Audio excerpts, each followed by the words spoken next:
The night had teeth. The kind that didn't just bite, but tore. And as the storm raged across the dark forest, it felt like the whole world was trying to swallow one girl alive. Lyra ran. Not because she wanted to, not because she was brave, but because her life depended on those broken, bleeding steps that carried her through mud, roots, and shadows that felt too alive. Her breath came fast, sharp, desperate, like the forest was squeezing the air out of her lungs. Leaves crunched beneath her, snapping loudly enough to betray her path. Behind her, distant howls rolled through the trees, deep, hungry, closing in. And the storm didn't fall from the sky. It attacked. Rain slapped her skin like punishment, cold and angry, soaking her until her bones felt frozen. Lightning split across the clouds above her like claws raking through the sky, each flash revealing the terror twisting her face. This wasn't just a chase. This wasn't just a night gone wrong. Lyra was running from death. And worse, she was running from the truth inside her. Because tonight, everything she had buried came crawling back to life. Lyra stumbled as she ran downhill, her bare feet catching on roots and rocks. Blood smeared the earth wherever she stepped. She didn't dare look back. She didn't dare slow down. She didn't dare hope. The wind carried voices, real or imagined she could no longer tell. Curse. Harbinger. She should have died with them. Her former pack's whispers chased her louder than the thunder. Words that had followed her since the night everything burned. She clutched her side with trembling fingers. Warm blood seeped through the torn fabric of her shirt. The wound was deep, too deep. A reminder of the last attack. Of claws she didn't fight back against because deep down she agreed with the ones who hurt her. Maybe she should have died. Her chest tightened. Her thoughts crashed inside her skull like waves beating against stone. I should have died with them. Why did I survive? Why me? She didn't get answers. Not from the wind. Not from the storm. Not from the power she feared more than death itself. Another bolt of lightning cracked across the sky, illuminating a brief, horrifying flash of her hands. Silver flame flickered between her fingers. Not fire.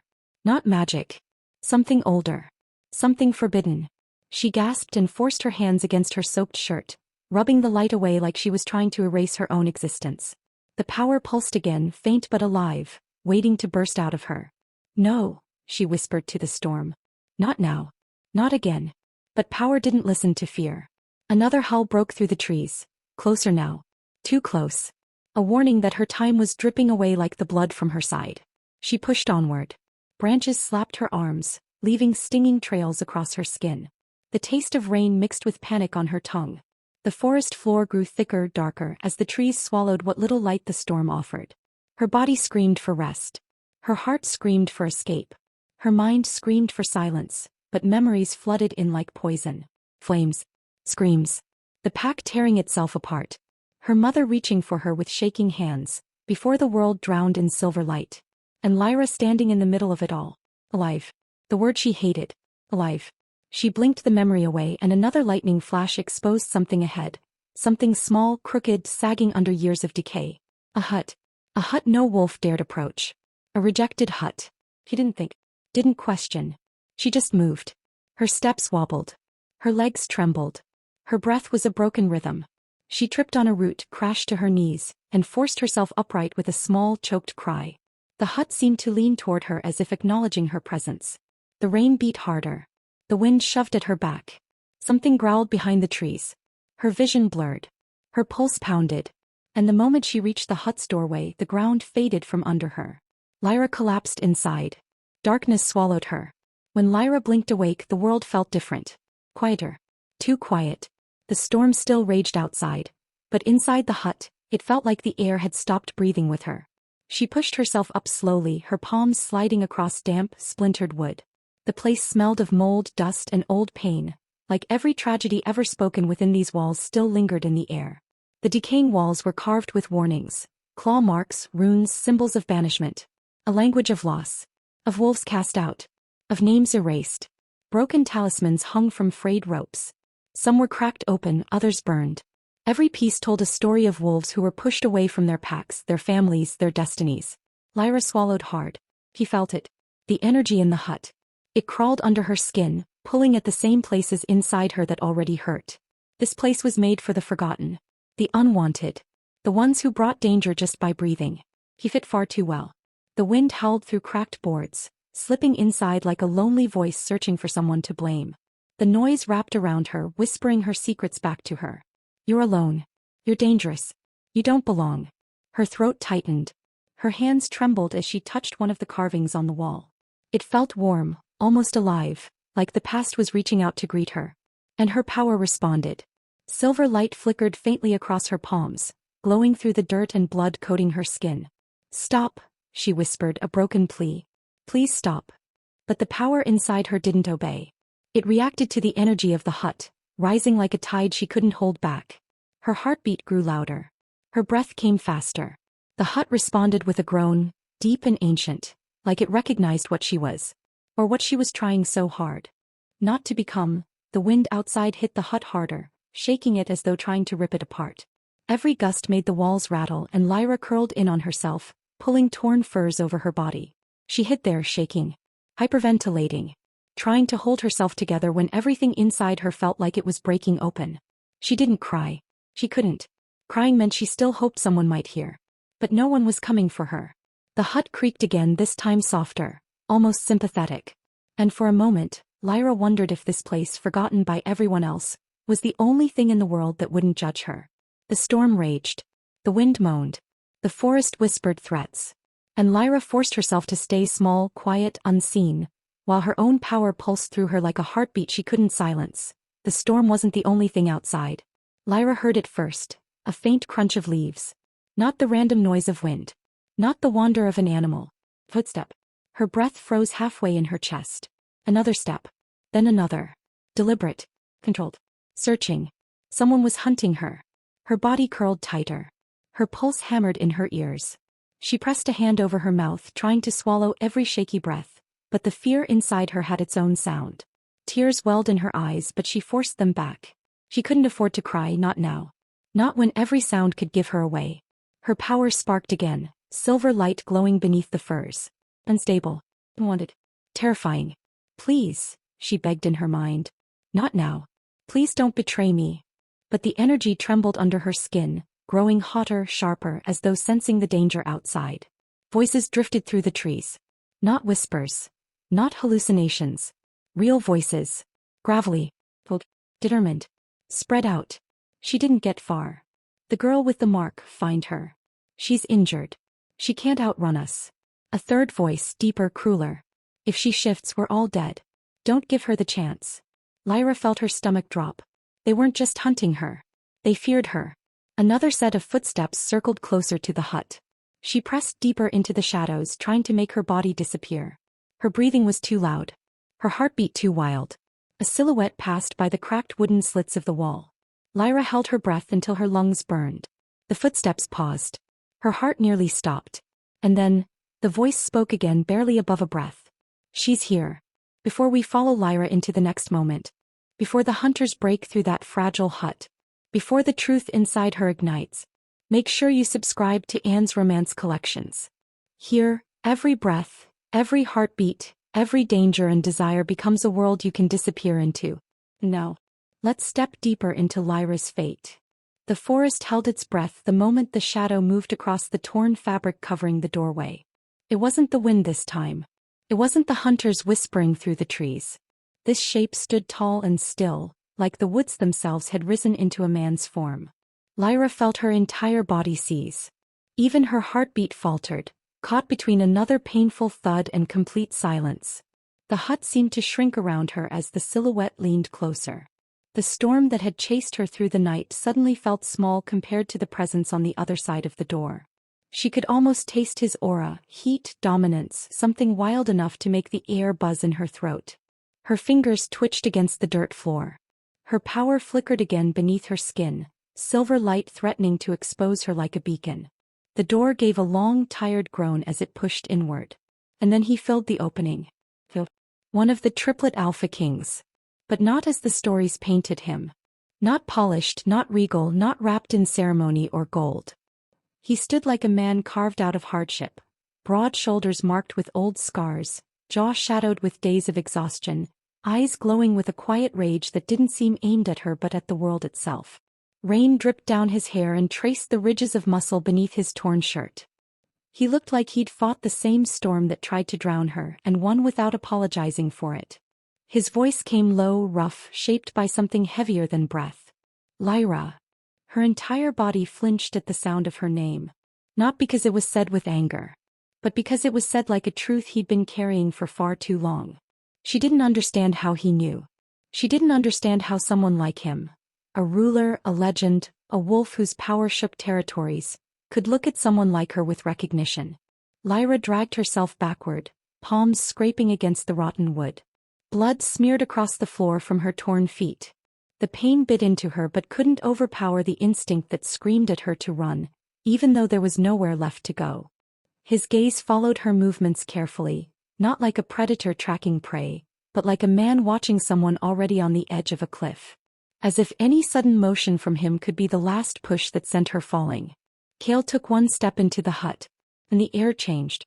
The place that had felt cold, heavy with the ghosts of exile, warmed with his presence, though he certainly wasn't the comforting type. His aura was heat and steel, the kind that burned and protected in equal measure. Lyra's breathing quickened. The hut felt too small, too fragile to contain a wolf like him. He didn't move any farther. He just watched her, chest rising slowly as if giving her time to understand that he wasn't a threat. Or maybe giving himself time to understand something too. Rain pattered harder on the broken roof, dripping through the gaps, forming slow trails that slid down her arms. He felt filthy, broken, hunted. And he looked like a storm that had learned to walk upright. Fierce, unhurried, undeniable. She didn't trust it. Couldn't trust it. Her voice trembled in her own chest, though she didn't speak.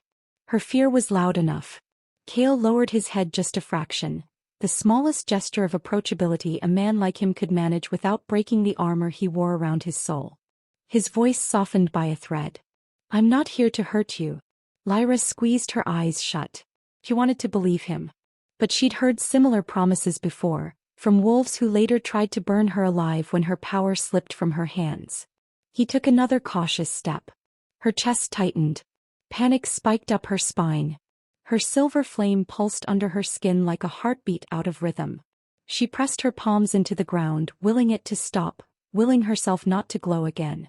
The last thing she needed was to show him what she truly was. He lifted his hand slightly, not reaching for her but letting her see the motion. Slow, controlled. Almost gentle in a way that didn't fit the fierce heaviness of his body.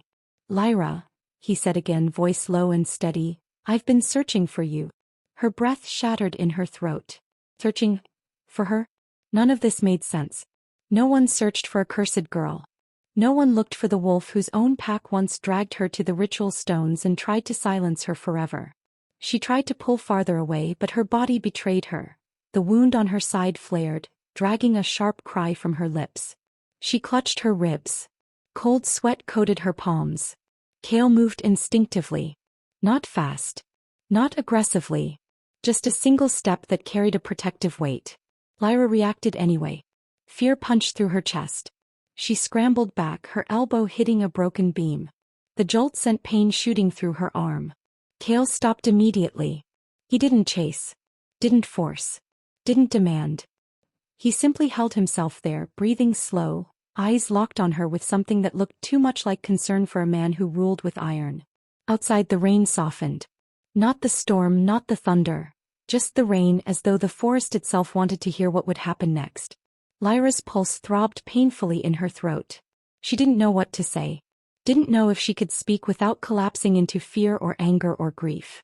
Cale's gaze dropped to her hands. He saw the faint shimmer of silver beneath her skin. He inhaled sharply, not with fear but with recognition. Lyra jerked her hands away, hiding them against her chest. Her whole body trembled. His voice came quieter, almost reverent. "It's you," he murmured. "The spark. The mark. The one we—" A twig snapped outside. Cale's eyes hardened instantly. The warmth in them vanished. Every line of his body sharpened as he turned toward the door, spine straightening, shoulders squaring. The protector replaced the man. Lyra's fear returned, but not because of him.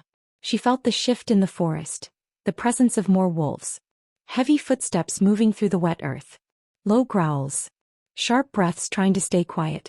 Cale didn't turn back to her as he spoke. "You're not safe," he said, every word thick with certainty. "They're hunting you." She already knew. She'd been running from those voices all night. Kale moved toward the door and the hut seemed to grow smaller around his size. Outside, shadows brushed through the trees. Shapes too large to be human. The storm groaned overhead. Another shape appeared behind Kale. And another. 2 men stepped forward, lit by flashes of lightning. Ronan. And Dorian. The other 2 Alpha Kings. Their eyes glowed in the dark, synced like a single heartbeat shared between 3 bodies. When they looked at Lyra, it was not with surprise. Not with confusion. Not even with fear. It was recognition. Heavy. Certain. The prophecy brought us to you, they said together, their voices striking the air like a chord that made Lyra's bones vibrate. And in that moment she realized something far more terrifying than the hunters outside the hut. These men weren't here by accident. They weren't here because of the storm. They weren't here because she was wounded or running or afraid. They were here because of her. Something in her blood. Something in her power. Something she had spent her entire life trying to hide. 3 alphas stood before her, rulers, legends, feared by entire packs. And they looked at her like fate had carved her name into their bones. Like she was the beginning of something they'd been waiting for. Like the world was about to change. The hut felt smaller with the 3 alphas standing there, not because they pressed in on her, but because their presence forced her past to rise like smoke from embers she thought she'd buried.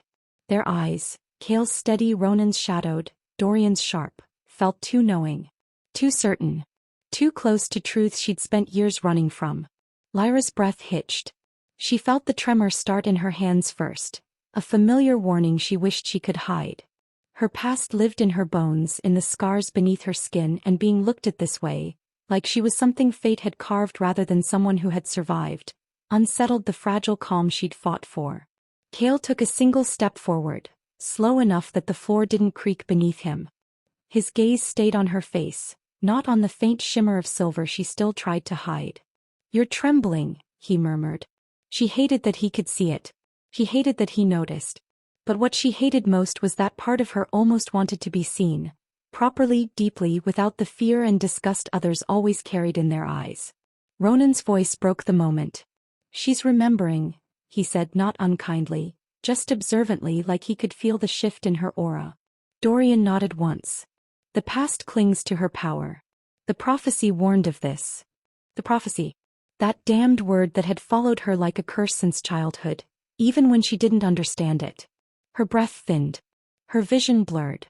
The silver inside her pulsed in warning. Kale sensed the change immediately.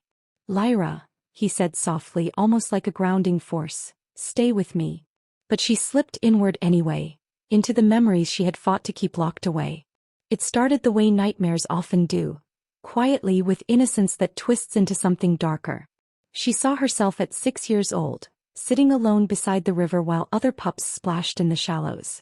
Their laughter echoed through the clearing, bright and warm, but none of them dared come near her. One boy, brave or foolish, stepped too close, curiosity shining in his eyes. "Why don't you play with us?" she'd asked, her voice tiny, hopeful. He didn't speak. He just stared at her hands, at the faint shimmer that flickered when she got too excited or too scared. Then he backed away. Not slowly. Not kindly. He ran. His mother snatched him up before she could even stand. "Stay away from her," the woman hissed, as though Lyra carried a disease. "She's wrong." Wrong. The word had followed her for years. He saw another memory, older now, maybe 9. The pack's training yard. She wasn't supposed to be there. She'd only watched from behind the wooden posts as the older pups practiced shifting drills. But one of them caught her staring. "Go away," he spat. "You're bad luck." She tried to leave quietly, holding the tears in, but the moment she turned, her emotions surged too fast for her control. A spark escaped her palm, just a flicker, really more light than heat, but it brushed against an elder's hanging cloak. The fabric caught fire instantly. She'd screamed, dropping to her knees, trying to smother it with her hands. The elders weren't injured, the flame too small to harm anyone, but the fear in their eyes burned deeper than the ember she'd created. One elder had shouted, "She's dangerous." Another, "She must be watched." But what she remembered most was the sight of her mother, shaking, tears sliding silently down her face as she pulled Lyra close to her chest. Her father had placed a hand on her back, voice trembling as he whispered in the dark of their home later that night. We must hide her. Hide. The word curled around her ribs even now. Her mother loved her, but fear twisted that love into secrecy. Her father adored her, but adoration turned into quiet apologies every time the pack demanded she stay out of sight. She wasn't raised like a child. She was raised like a mistake they hoped no one else would notice. Each memory stabbed through her chest, sharp and fresh despite the distance of years. And the worst part? She could still smell the smoke from that elder's cloak. She could still hear the crackle of the flame she didn't understand. She could still hear children whispering, "She's cursed. She's dangerous. She should have never been born." Her breathing faltered. Her power stirred. The memory of being feared by her own pack suffocated her. Lightning flashed outside the hut, illuminating her face as she gasped sharply. Kale moved immediately. "Lyra, look at me." But she fell deeper. She was 13. The blood moon hung low, large, swollen, red like an omen scribbled across the sky. She remembered being dragged through the village center, hands bound behind her. Elders circled her, muttering prayers meant to keep her flames from spreading. Her mother sobbed, begging for mercy. Her father begged too. But the council had already made its decision. A memory hit her with brutal clarity, the voice of the High Elder. She is a danger to every wolf in this pack. Her power is unnatural, uncontrolled. Lyra had cried out, "I didn't mean to. I never mean to." But apologies meant nothing. Her power had flared earlier that morning when another pup struck her during training. She had tried to defend herself. Just a flicker, a burst, silver fire curling from her skin in a circle that scorched the dirt around her. No one was harmed. But fear spreads faster than flame. The High Elder raised a hand. "This mark she carries is a curse. A threat. And threats must be removed." Her mother's scream cut through the night. "No, please, she's just a child." Her father tried to fight, but guards held him back. She saw his face then, his eyes full of guilt, full of love, full of helplessness. That image haunted her more than the council's verdict. Lyra was forced to her knees beneath the blood moon. The elders pressed a cold metal seal against her shoulder, the mark of exile. She still remembered the searing pain, the hiss of her own skin burning, the scent of metal and blood mixing in the air. She remembered screaming. She remembered begging. She remembered the silence that followed, because no one came to her aid. Not after that. Not even her parents, who stood frozen as the guards released her into the forest with nothing but the clothes on her back.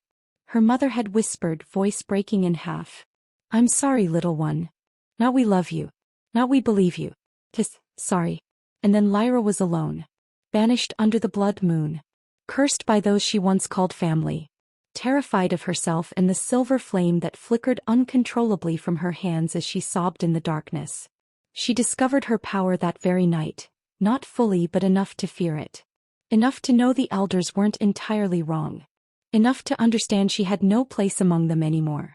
And she remembered thinking as she stumbled through the woods, "If I'm a danger, perhaps I should disappear." Those memories dug their claws into her chest as she stood in the hut now, trembling, breath uneven. Her exile wasn't just a story. It was the wound her entire life had been built around. Lyra's eyes snapped open as her mind returned sharply to the hut. She gasped, chest heaving as if she'd surfaced from drowning. Her fingers dug into the dirt, grounding herself in the present. The storm's roar outside felt distant now, muted under the thundering of her heartbeat. Kale was kneeling in front of her. Close but not touching. Present but not crowding. His expression was unreadable, carved with a quiet intensity that didn't match the fear she expected to see. Ronan stood to the side, arms folded, but his posture wasn't cold. It was protective, like a guard who'd decided she was worth defending. Dorian was quieter, watching her with calculating focus. Not to judge her but to understand. Lyra wiped at her eyes with the back of her hand, embarrassed by the tears she hadn't realized were falling. Kale's voice was low. "You've carried this alone for too long."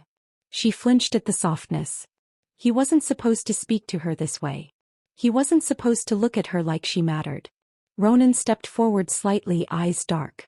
"They cast you out because they were afraid of what they didn't understand." Dorian nodded. "And because they sensed the prophecy in you even before you knew it yourself." That word again. Prophecy. She swallowed hard, throat tight. Don't, she whispered. Don't talk about prophecies. I don't want any of it. Kale leaned closer, his voice steady. You don't have to want it. It's part of you. She shook her head. You sound just like them. Ronan's eyebrow lifted. Us? Compared to that pack of cowards. For the first time, a flicker of something, almost humor, touched the edge of Dorian's voice. Trust me, little flame. We are nothing like them. Little flame. Her chest tightened at the unfamiliar tenderness in the nickname. Kale's gaze softened even more, though his tone remained firm.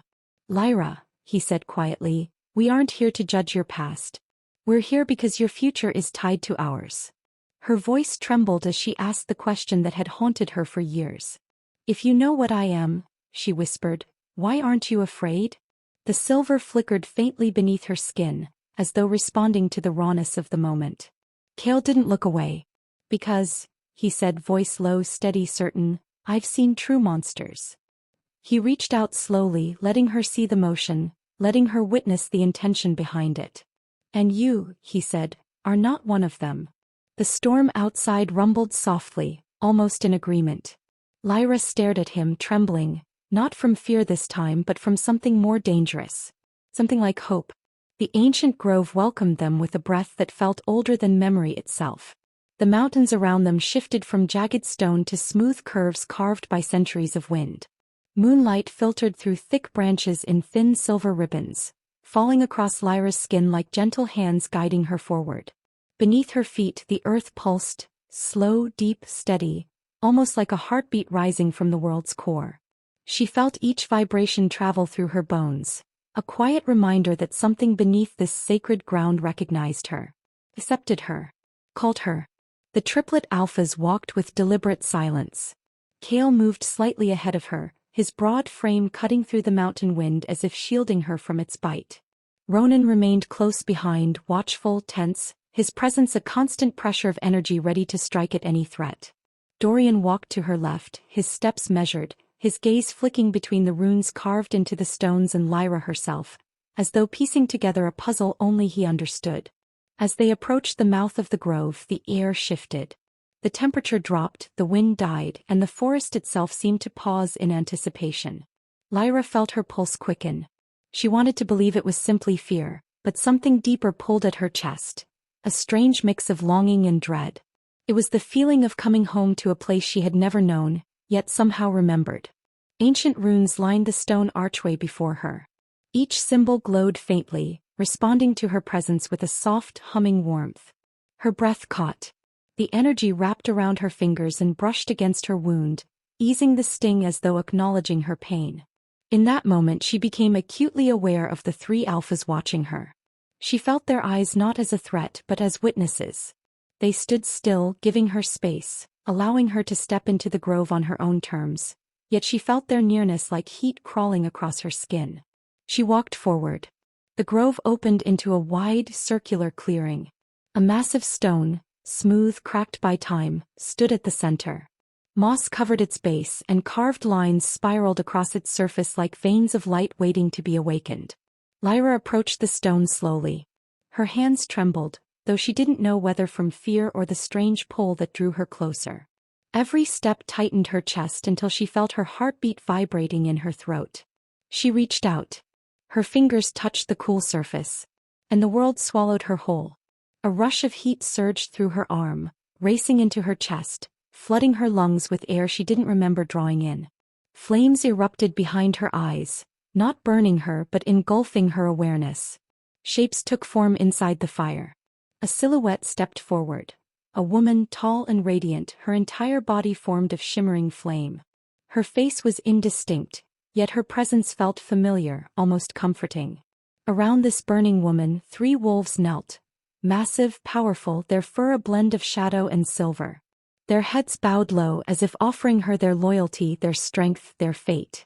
Behind them, a kingdom crumbled into ash, towers cracking under the weight of a relentless storm. Flames devoured stone. Screams echoed. Yet from the ruins, new life burst like dawn breaking over darkness. Green vines twisting over blackened ground. Flowers blooming where fire had raged. rivers carving new paths through once barren land. Then the voice came. Soft.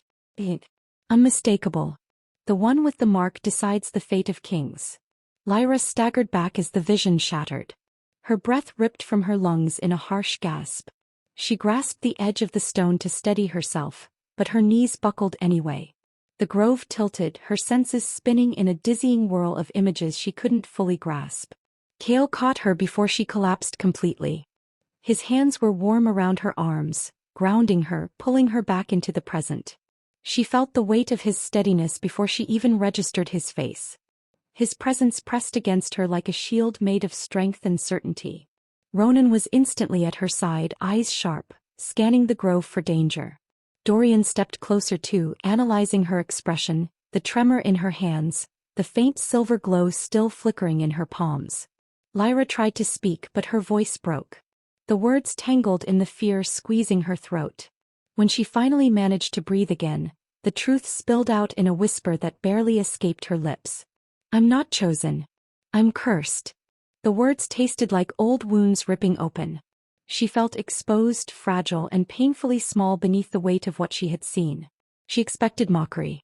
She expected fear.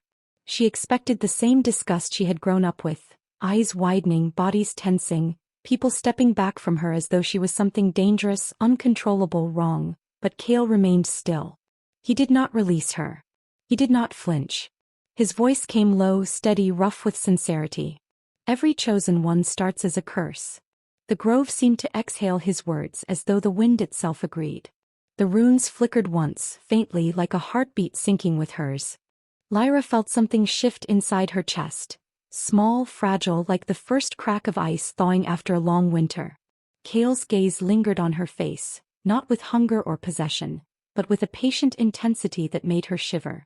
Ronan watched her with a different kind of heat, a quiet storm brewing behind his eyes, as though her pain stirred something fierce inside him.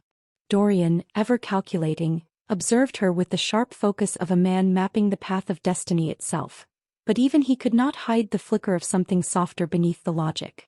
Lyra looked away, unable to hold their stares. Shame pressed heavy against her ribs. The vision burned in her mind. The flames. The wolves. The prophecy. And that final terrifying truth. The one with the mark decides the fate of kings. She wanted to run. She wanted to disappear into the trees, to hide beneath the earth, to bury herself so deep that no prophecy could ever reach her again. But her legs refused to move. Her breath came shallow, uneven. Her heart raced so fast she felt faint. Cale's hand moved to her back, not pushing, not restraining, simply offering steady warmth. "You survived what should have broken you," he murmured. "That alone means something." Lyra closed her eyes. Her past rose like a tide she could not hold back. She remembered the whispers that followed her since childhood, the way children avoided her in the training yard, the way elders watched her with quiet suspicion. She remembered her first accidental surge of power, the silver flame that flared from her palm and set an elder's cloak ablaze. She remembered the fear in her mother's eyes that night. Not fear of Lyra, but fear for her. Her mother had cried quietly into her father's shoulder, thinking Lyra was sleeping. Her father had whispered, "We must hide her," with a tremor in his voice that made Lyra curl tight beneath her blanket, wishing she could swallow herself whole. Then came the night she was cast out, the blood moon burning overhead, the elder council standing in a cold semicircle, their faces carved in stone. They called her a danger, a threat, a curse born into their pack. Her parents stood behind them, powerless, broken, their hands shaking as they were forced to look away. Lyra had cried in the forest until her throat burned. She had begged for the pain to stop. She had begged for the loneliness to end. And in that moment of final despair, a spark of silver flame had flickered in her hands, illuminating the darkness like a promise she didn't want. A power she never asked for. A destiny she never chose. She pushed those memories down now, but they clung to her ribs like thorns. Lyra opened her eyes and stepped back from Cale's hold, not rejecting him but needing space to breathe. The air tasted of old magic and raw emotion. She wrapped her arms around herself, trying to hold the trembling inside her chest. "I never wanted this," she whispered, not to him, not to them, but to the earth itself. "I never wanted any of it." Cale stepped forward slowly as though approaching a wounded creature. His voice dropped to a murmur, deep and steady. Prophecy doesn't care what you want. But people do. Ronan shifted beside him, his jaw tightening. We didn't come this far to lose you now, he said quietly, almost reluctantly, as if the admission cost him something. Dorian took a single step closer, eyes searching hers. The prophecy led us to you. Not because you are cursed, but because you are necessary. Lyra felt the ground pulse again, soft, rhythmic, familiar. As if the grove itself agreed. Kale extended a hand, not demanding, not commanding, simply offering. You're not alone anymore. And for the first time in her life, Lyra didn't immediately pull away. The grove, which had moments ago seemed sacred, welcoming, and strangely protective, erupted in chaos as a cold wind sliced through the trees. Shadows moved unnaturally, weaving between the moonlit trunks. The air itself seemed to hiss as Lyra froze, heart hammering, eyes wide. Her silver flame, still faintly flickering in her palms, pulsed uncontrollably, reacting to the fear and danger she could sense but not yet fully see. From the edge of the clearing, shapes detached themselves from darkness.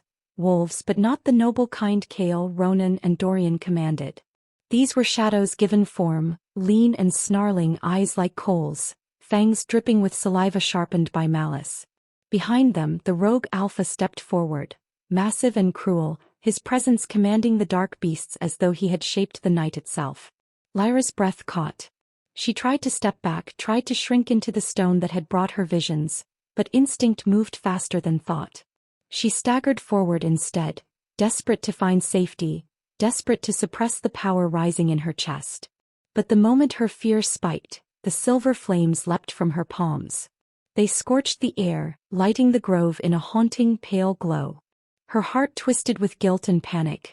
I didn't want this. I didn't ask for this.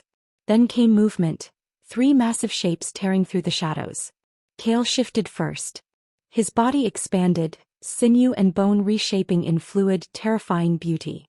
His fur shimmered with silver light, reflecting the flames of Lyra's own making. He roared, not a human sound, not a wolf's, but something primeval, something that shook the air and made the rogue pack falter. Ronan and Dorian followed, their forms rising with equal power.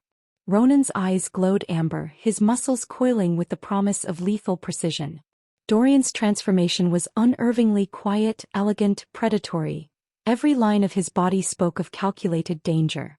Together, the Triplet Kings became a wall of living storm, the embodiment of the prophecy Lyra had glimpsed, terrifying in its inevitability. Lyra crouched low, hidden behind a tree, her chest heaving. She hated how her own power betrayed her, hated how it made her a beacon for danger. Flames flickered uncontrollably along her fingers, illuminating her tear-streaked face. The rogue Alpha snarled, sensing her presence, sensing the raw potential she barely understood. The girl with the mark, he barked, voice cracking with hate. She is the destroyer. Kill her before the prophecy fulfills. The grove erupted into pandemonium. Wolves lunged, claws tearing at bark and stone. Shadows collided with silver fur, sparks flying from the friction of raw power.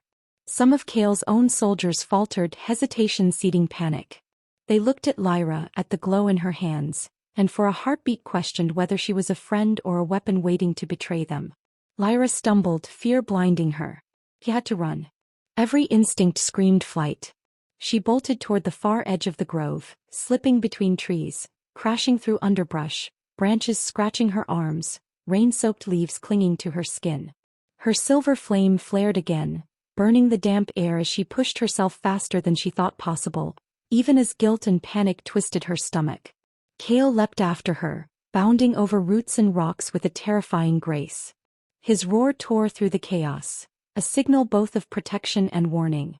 He reached out, but the crowd, the rogue Alpha, the remaining pack pressed in.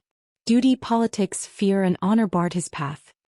He fought not with malice but with necessity, his body a shield to protect others, and yet unable to reach the one person who mattered most.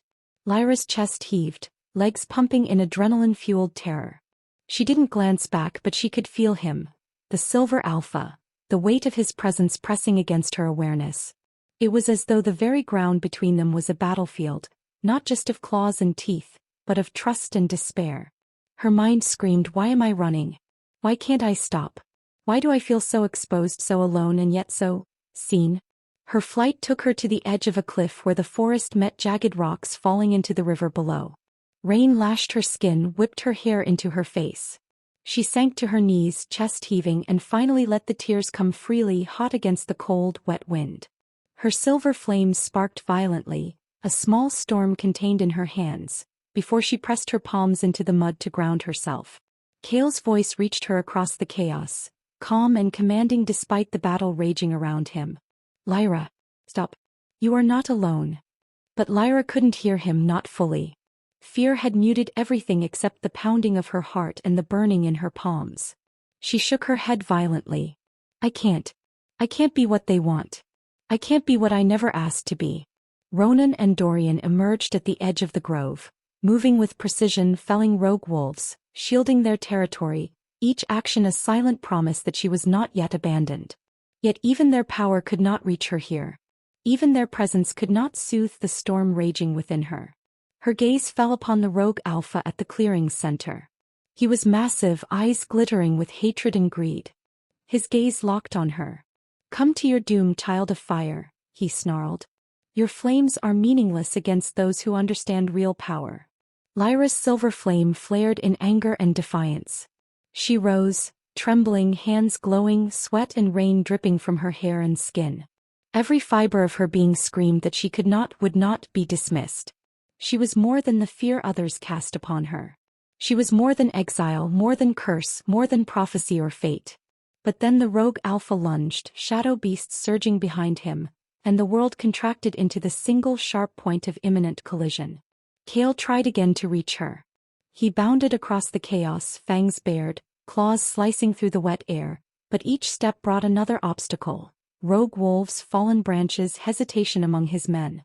His body became a shield, but not fast enough. Lyra's eyes widened. Her chest tightened. I cannot die here. Not now. Not after everything. She flung her hands outward instinctively, silver flame erupting in a wave that knocked several rogue wolves backward, scorching the mud beneath them. She felt the power tear through her, raw and uncontrolled. The rogue Alpha roared in fury, his eyes narrowing as he realized this child, the girl with the mark, was not as helpless as she appeared. Kale's voice pierced the storm again, low and commanding, carrying something that shook her from the fear-fueled haze. Lyra, trust yourself. Trust what you are. Her chest heaved. Her legs trembled. And in that instant the world narrowed to the three of them. Lyra, Kale, and the rogue Alpha. She felt her past, her pain, her loneliness, and her power collide inside her, and with a surge that terrified even her, she released it fully. The grove ignited with pale silver light. Shadow beasts shrieked and fell back. The rogue Alpha staggered, eyes wide, unable to comprehend the force that emanated from someone so small, so human, and yet so impossibly powerful.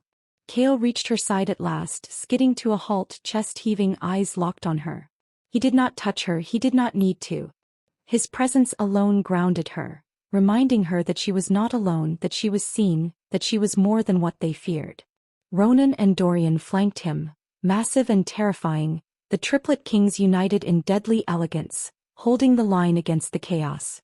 Their eyes flicked to Lyra, not with judgment but with something deeper, something that tethered her to this moment, to this destiny, to their trust. Lyra dropped to her knees again, exhausted and trembling, silver flame fading to faint glimmers around her hands.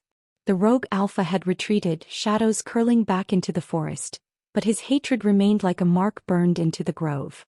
The surviving pack members murmured, some in awe, some in fear, their loyalty to Kale flickering uncertainly. Kale knelt beside her. His voice was quiet now, firm, intimate. You survived. You stood. You fought. That is more than they ever gave you credit for. Lyra's lips trembled. She wanted to believe him. She wanted to trust the warmth in his tone, the steadiness of his hands near her, the unwavering eyes that held no malice, only acceptance. But even as she lifted her gaze, a faint tremor of doubt lingered. The rogue Alpha's words, the crowd's fear, the prophecy, it all pressed down on her like the weight of the mountains themselves. Am I really the chosen one? Or just a girl who survived by luck, by accident, by chaos? And yet, in the shadow of the Triplet Kings, with silver flames faintly flickering along her fingers, she realized something else. He was not running anymore. Not truly. She was standing.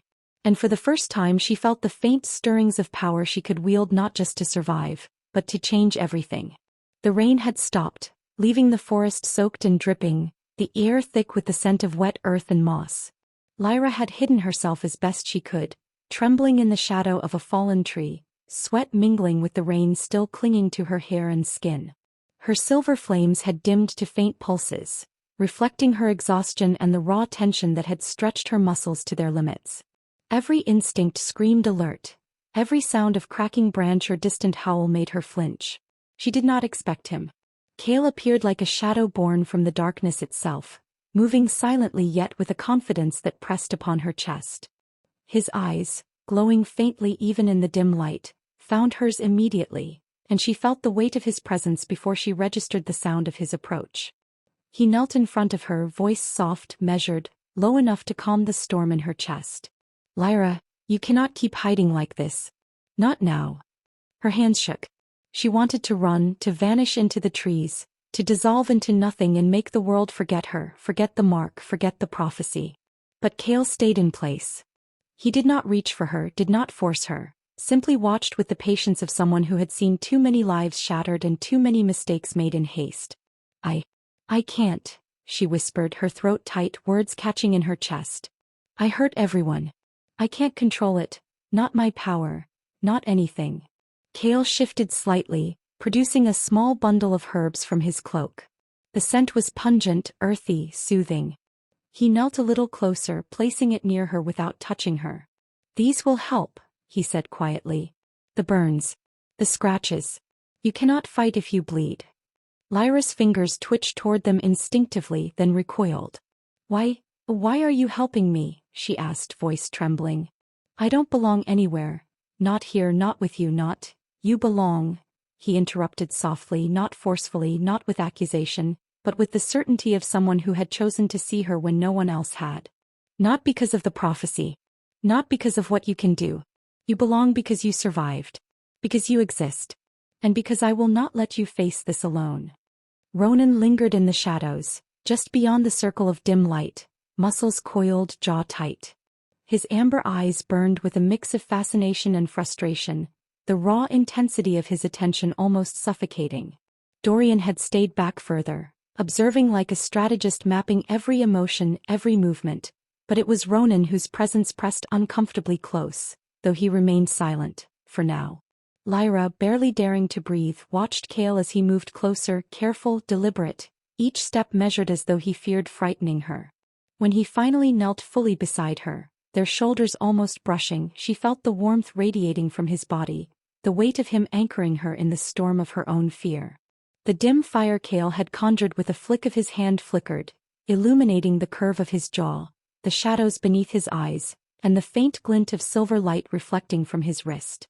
Lyra noticed the small scars etched into his skin, faint, deliberate, markers of battles fought, failures survived, moments where pain had carved its lesson into him.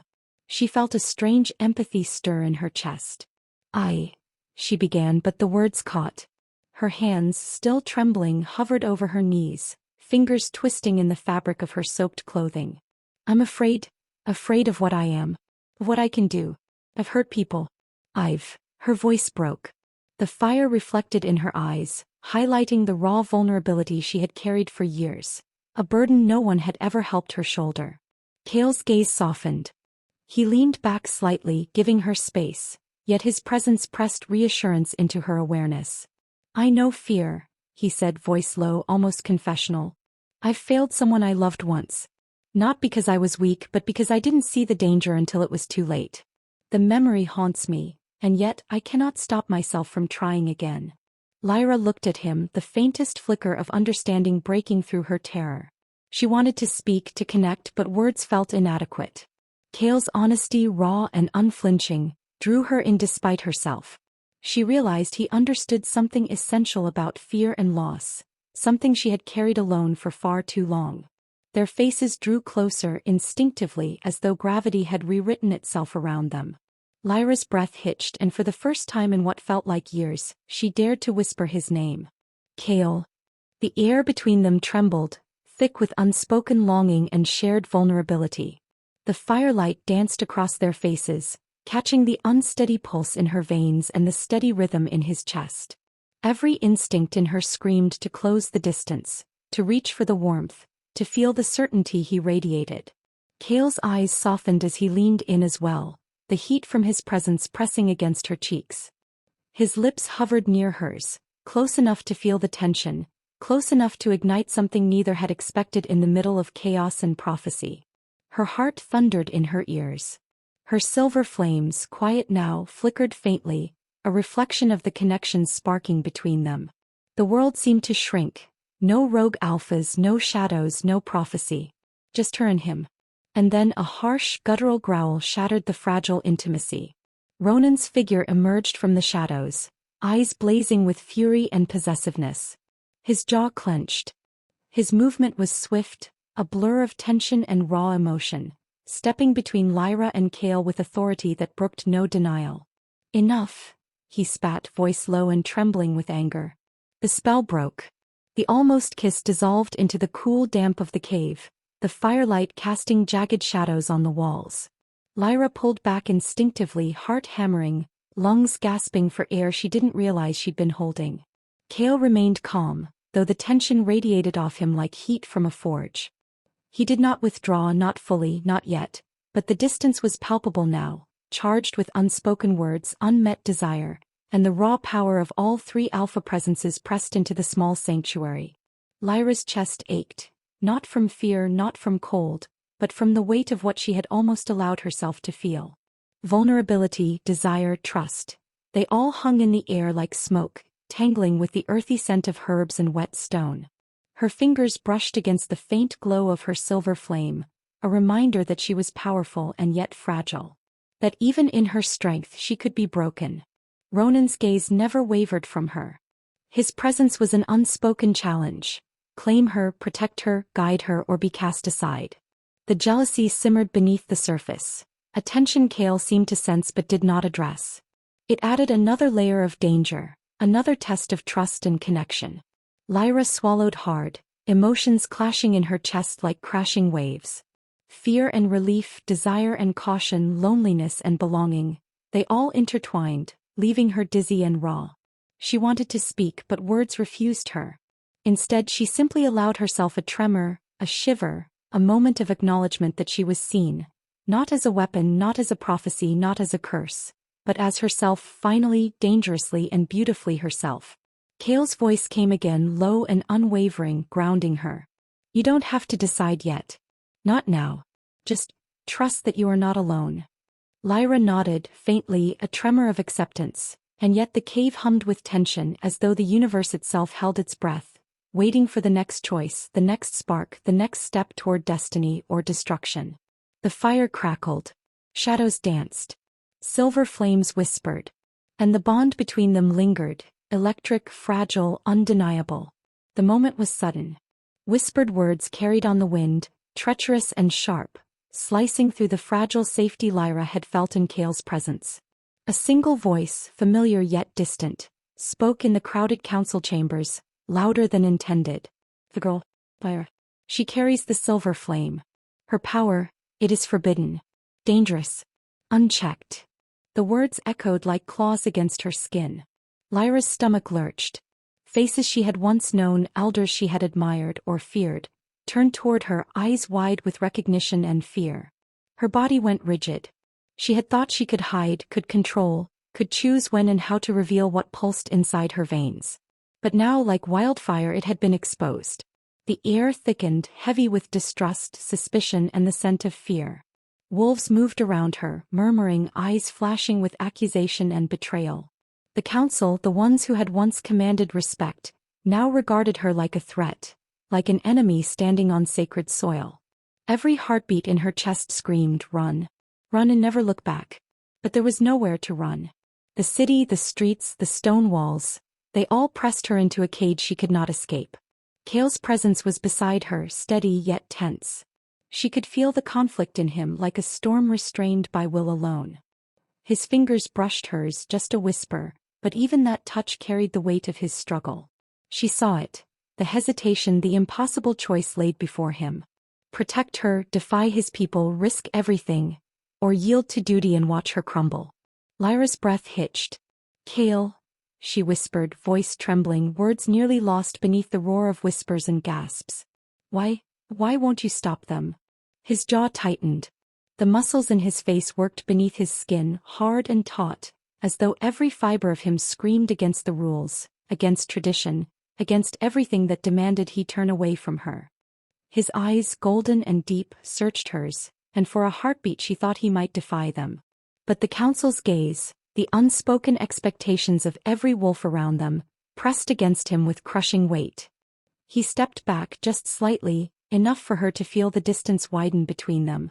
His voice, when it came, was low, almost apologetic, carrying sorrow and regret in a way that felt like a physical blow. I cannot. Not yet. Lyra's world shattered in that pause. Betrayal, sharp and burning, cut across her chest. The ground beneath her seemed to sway. The silver flame within her, long suppressed, long trembling in fear of being too much, too powerful, ignited. It surged from her palms, climbing her arms, encasing her in light so bright and pure it was almost painful to witness. Her scream tore from her throat, raw, elemental, and horrifyingly beautiful. It carried all the years of pain she had hidden, all the nights she had spent alone, all the fear and anger, all the rejection and exile. The flames spiraled outward, a storm of silver fire that illuminated the city with blinding intensity. Wolves reeled back instinctively, stumbling, yelping, their eyes wide with awe and terror. Even Kale, standing a mere arm's length away, shielded his eyes, his body tense like a warrior preparing for the unthinkable. The air shimmered and warped with the power she had unleashed. Rain sizzled as it touched the flames, steam curling in thick, ghostly tendrils. The ground cracked beneath her, tiny fissures spreading like veins, vibrating with the energy of her soul finally freed from restraint. Lyra's vision blurred, tears and rain mixing, yet she felt clarity in the chaos. This raw, uncontrolled surge was who she truly was. Not the scared, hiding girl. Not the one told she was cursed, rejected, unworthy. But the flame incarnate, the prophecy's mark made flesh. The girl who could command storms, light, and fear in equal measure. A cry rang out from the council, a mixture of horror and desperation. Contain her, a voice shouted, but containment was no longer possible. She had broken through fear, through doubt, through the fragile chains of obedience she had imposed upon herself. She was power incarnate, and the world recoiled before it. Kale stepped closer, voice strained with emotion, yet impossible to hear over the roar of her power. Lyra, calm, he shouted, though even he seemed uncertain if calm was possible, if she would ever calm again. The heat of her silver flame brushed his chest, nearly singeing the edges of his cloak, and yet he did not move away. Not entirely. Not completely. He stayed within the orbit of her fury, like a lighthouse in the storm. Ronan and Dorian materialized beside him, their own forms shifting partially, eyes glowing in warning and readiness, yet even their power paled next to the surge erupting from Lyra. She saw fear there too, fear that even the Triplet Kings could not command absolute control over what had finally broken free. Her scream tapered into a low, resonant growl, something that was no longer quite human. The flames around her pulsed with every heartbeat, spreading outward, painting the city in hues of silver that shimmered like liquid moonlight. She could feel every eye on her, every gaze twisted in horror or awe. And she realized, with a pang that felt like ice cutting through blood, that the world she had known, the one that had rejected her, feared her, labeled her a monster, was gone. Kale's hand brushed against hers, not to restrain, not to tame, but to anchor. He did not speak. Words would have been useless here. She could feel his heartbeat against her palm, steady, unyielding, the only constant in the chaos. And in that small, impossible tether, Lyra understood something essential. She was not alone. Not yet. Not if he stayed. Her chest heaved. Breath ragged. Power thrumming through every nerve ending. And as the council stumbled backward, eyes wide, mouths open in disbelief, she whispered, almost to herself, almost to the flames themselves, I am not your sacrifice. I'm not your monster. I am everything you feared and everything you never saw coming. The city fell silent, awed and terrified by the silver inferno that now marked her as undeniable, unstoppable, and alive in a way no one could deny. The rogue whispers, the accusations, the fear, they all dissolved into the brilliance of her own truth. Kale finally spoke, voice hoarse but steady, cutting through the charged air. Lyra, hold on. Breathe. You are more than what they call you. Her eyes flickered toward him, a mixture of relief, anger, hurt, and something raw, dangerous, and magnetic stirring in the space between them. Yet even as she exhaled, the flames dimmed slightly. She knew this was only the beginning. The mask had dropped. The world had seen her fully, and there would be no going back. And in that silence, broken only by the crackle of fading silver flames, Lyra realized, this was her power. This was her destiny. And every fear, every rejection, every betrayal had led her to this terrifying, beautiful moment. The forest beyond the Wolf City had gone eerily still, a silence so deep it pressed against Lyra's ears, making every heartbeat and every pulse of her silver flame sound deafening. The council and rival packs had fled in terror or collapsed to their knees, but she remained, tethered to Kale only by the faint brush of his fingers against hers. Her chest heaved, lungs burning, arms trembling from the unleashed torrent of her power. And then from the far reaches of shadow, a presence stirred, a cold, dark force that had slumbered too long. The ground vibrated beneath her feet, subtle at first, then a deep, resonant tremor that made her knees quake. From the twisting shadows emerged the shape of a wolf larger than any she had seen, scales of black and silver mist curling from its body. Its eyes, molten gold and impossibly ancient, fixed on her. The air grew thick, stifling, as if the forest itself had gone into hiding. The voice rolled across the clearing, deep and rumbling, echoing like a storm trapped in stone. Lyra, the flame you carry, the power you fear. It is the key. Choose wisely. Stop me or unleash me. One path, one heartbeat, one mistake, and all will burn. Lyra's throat went dry. Her palms tingled, her flames quivering in response. Fear surged. Fear of the power she had only just begun to embrace, fear of the enemy whose legend had haunted whispered tales in her exile. Yet beneath the fear, something fiercer, sharper, deeper awakened, the refusal to be a pawn, the refusal to be a victim again.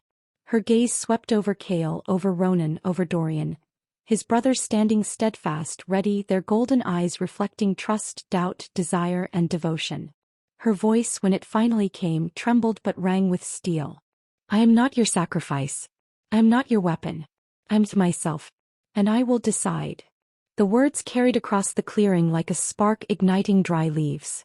The silver flames burst from her palms, swirling upward, stretching across her body, and for the first time she allowed them to expand unchecked. The fire was no longer a trembling flicker. It became a storm, a living, breathing entity tracing the contours of her body, wrapping her in light so brilliant it turned night into day. Her form began to shift. Limbs elongated, muscles coiling with power, her senses sharpening to an almost unbearable edge. Fur of molten silver sprouted along her skin, catching the fire and refracting it in blinding shards. Eyes, now molten silver themselves, glowed with a luminous intensity, reflecting her unbridled strength. Lyra exhaled, and the force of her breath carried sparks that floated and danced like tiny suns, illuminating every shadow in the forest, revealing ancient runes hidden in the trees, symbols long forgotten by mortal eyes. Kale's hand remained near hers, though he no longer dared touch her fully. He watched, awestruck and fearful, as the girl he had found broken and trembling now stood as an elemental force, radiant, terrifying, and impossibly beautiful. Ronan and Dorian shifted as well, their forms massive, powerful, yet they yielded to her presence, acknowledging that this power was hers alone and hers in full. The ancient shadow Alpha lowered its massive head, snarling, teeth glinting like shards of obsidian. Its gaze fixed on Lyra as if measuring every heartbeat, every pulse, every spark of energy. You think you are ready, it growled, a sound that rattled the bones, but the flame burns within, and yet it may burn the world you seek to protect. Lyra stepped forward, the ground beneath her cracking and shivering with every step. Trees bent under the force of her presence, roots rising like serpents, leaves sparking with faint silver embers. She felt the pulse of life, death, and raw energy swirling around her, a chorus of destiny and fury intertwined. Every fear she had ever carried, the rejection, the exile, the betrayals, condensed into a focused brilliance, and she raised her head, letting the silver light of her eyes meet the shadow alpha without flinching. Kale's voice broke through her mind, low and steady, a tether of humanity in the chaos. Lyra, trust yourself. Trust what you are. This is your choice. Her lips parted, inhaling the cold night air, tasting the storm, tasting fire. I trust me, she whispered, and in that moment she stopped being the girl who had hidden in a rejected hut, trembling at every whisper. She became the flame incarnate, the child of prophecy, the force that would either save or destroy everything. The shadow alpha lunged, a massive blur, teeth aimed for dominance, claws tearing at the earth, but Lyra was no longer fragile. She twisted, a wave of silver fire arcing from her claws, meeting the shadow head-on. The collision erupted in light and energy, a shockwave that scattered trees, threw animals and rogue wolves into flight, and painted the night sky with streaks of silver and black. The roar she released was not just sound, it was authority, fury, and the raw declaration of existence. Time seemed to stretch. Every crackle of flame, every snap of earth, every inhalation of silver light was magnified, eternal. The Triplet Kings flanked her, synchronized but yielding to her lead, knowing instinctively that the battle was hers to command. Kale's presence grounded her, Ronan's brooding strength protected her flank, and Dorian's calculating gaze read every movement, every counter, every opportunity. But Lyra, the silver flame incarnate, moved with a rhythm that was uniquely hers, untamed, wild, elemental. She raised herself higher, silver flames stretching above her head, a corona of light that shimmered and pulsed. I am not your sacrifice, she roared again, voice carrying through the treetops and mountains, shaking the ancient stones of the city below. I am the storm. I am the fire. I am the flame that will decide. The shadow alpha recoiled, snarling, unable to meet the magnitude of her awakening. It circled, massive, dangerous, ancient, and yet hesitant. The world held its breath. Wolves, beasts, the council, the rogue packs, even the winds themselves seemed to pause, waiting for the next move. Lyra's eyes, molten silver and impossibly bright, locked onto the ancient alpha. She had accepted herself fully, and that acceptance radiated outward, bending the rules of reality. Every exhalation drew more power from the earth, the air, the storm above. The silver flames danced around her, carving arcs of light into the black night, illuminating the ruins of the city, the trembling roots of ancient trees, and the faces of those who would witness history in awe and fear. The standoff stretched. Lyra, the Triplet Kings, and the Shadow Alpha, three titanic presences locked in a triangle of fate, desire, power, and survival. No one moved first, yet every breath, every flicker of flame, every shifting paw carried intent, anticipation, and danger. The forest vibrated, the ground sang, and the night waited, teetering on the edge of destruction or salvation. Lyra took one deliberate step forward, silver flames cascading from her arms like molten rivers of light. The Shadow Alpha bared its teeth, a sound that echoed like the breaking of mountains. And in that frozen, endless moment, the world seemed suspended, waiting to see whether she would destroy it, save it, or rise above it altogether.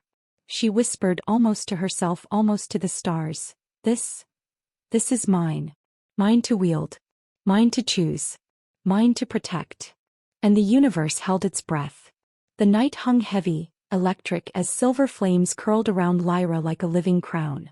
Her chest rose and fell with every breath, her heart hammering in the rhythm of the storm she had become.